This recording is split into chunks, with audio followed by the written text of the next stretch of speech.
নমস্কার, একালের রান্নাঘরে সকলকে স্বাগত জানাই। আজ আমি শেয়ার করব ভীষণই সুস্বাদু একটি খাবার, সেটা হলো খিরসা। পাটিসাপটা, দুধ পুলি এই সব ধরনের পিঠাতে খিরসা ব্যবহার করা হয়। আবার ডেজার্ট হিসেবেও খিরসা খেতে ভীষণই ভালো লাগে। তাহলে চলুন রেসিপিটি শুরু করা যাক। আর রেসিপিটা ভালো লাগলে একটা লাইক করবেন আর আমার চ্যানেলটিকে সাবস্ক্রাইব করবেন। খিরসা বানানোর জন্য আমি একটা প্যানে 2 লিটার ফুল ক্রিম যুক্ত দুধ আমি গ্যাসে বসিয়ে দিয়েছি। দুধটা অলরেডি ফুটতে শুরু করেছে। এবারে আমি এই দুধটাকে কিছুক্ষণ জাল দিয়ে ঘন করে নেব। দেখুন দুধের চারিদিকে সর উঠছে। এই সরটাকে আবার চারদিক থেকে নিয়ে আমি আবার দুধে মিশিয়ে দিচ্ছি। যখনই দুধে এরকম সর উঠবে তখন এই সরটা দুধের সঙ্গে ভালো করে মিশিয়ে নিতে হবে। দুধের সর পড়লে কোনো অসুবিধে নেই। খিরসাতে দুধের সর পড়লে খিরসা খেতে ভালোই হয়। দেখুন দুধটাকে আমি অনেকক্ষণ জাল দিয়েছি। জাল দেওয়ার ফলে দুধটা অনেকটাই ঘন হয়ে এসেছে। এবারে আমি একটা পাত্রে 1 কাপ গুঁড়ো দুধ নিয়েছি। এবারে এখান থেকে কিছুটা গরম দুধ আমি এই গুঁড়ো দুধে অ্যাড করে দিচ্ছি। এবারে গুঁড়ো দুধটাকে লিকুইড দুধের সঙ্গে ভালো করে মিশিয়ে নিচ্ছি। দেখুন গুঁড়ো দুধটাকে লিকুইড দুধের সঙ্গে ভালো করে মিশিয়ে নিয়েছি। এবারে আমি এই মিশ্রণটা দুধে দিয়ে দিচ্ছি।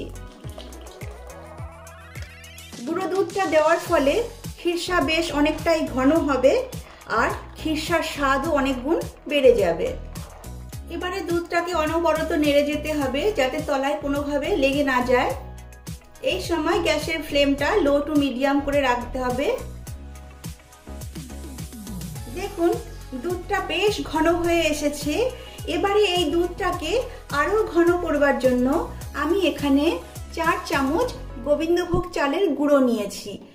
এবারে এই চালের গুঁড়োতে আমি ঠান্ডা জল দিয়ে দিচ্ছি। ঠান্ডা জল দেওয়ার পর এই চালের গুঁড়োটাকে জলের সঙ্গে ভালো করে মিশিয়ে নিচ্ছি। গোবিন্দভোগ চাল বা বাসমতি চালের গুঁড়ো যদি খিরসাতে ব্যবহার করা হয় তাহলে একটা সুন্দর ফ্লেভার আসে। চালের গুঁড়োটা জলের সঙ্গে ভালো করে মিশিয়ে নিয়েছি। এবারে এই মিশ্রণটা আমি এতে ঢেলে দিচ্ছি।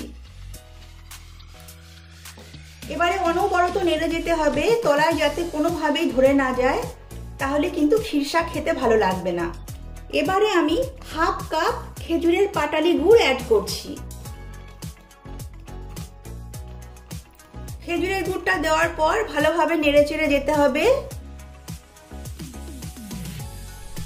দেখুন খিরসা প্রায় হয়েই এসেছে। এবারে আমি সব শেষে 1 চামচ ঘি অ্যাড করছি। এতে করে ঘিয়ের একটা সুন্দর ফ্লেভার আসবে। ঘিটা দেওয়ার পর আবারও ভালোভাবে নেড়ে চেড়ে দিচ্ছি।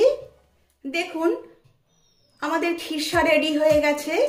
আর খিরসা এখন এরকম একটু পাতলা আছে, কিন্তু যখন এটা ঠান্ডা হয়ে যাবে তখন এটা ঘন হয়ে যাবে।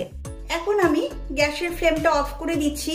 দিয়ে এই খিরসা আমি একটা অন্য পাত্রে নামিয়ে নিচ্ছি। অন্য পাত্রে নিয়ে নিচ্ছি।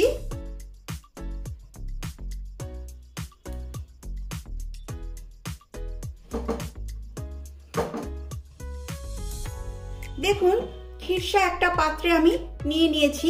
এবারে এই খিরসাটাকে আমি ঠান্ডা করে নেব। 2 ঘন্টা পর ঠান্ডা করে আমি আপনাদের আবার দেখাচ্ছি।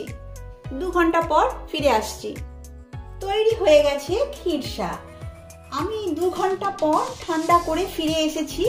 দেখুন ঠান্ডা করার পর খিরসার উপরে কত সুন্দর একটা লালচে লেয়ার পড়েছে। এবারে আমি কেটে আপনাদের দেখাচ্ছি।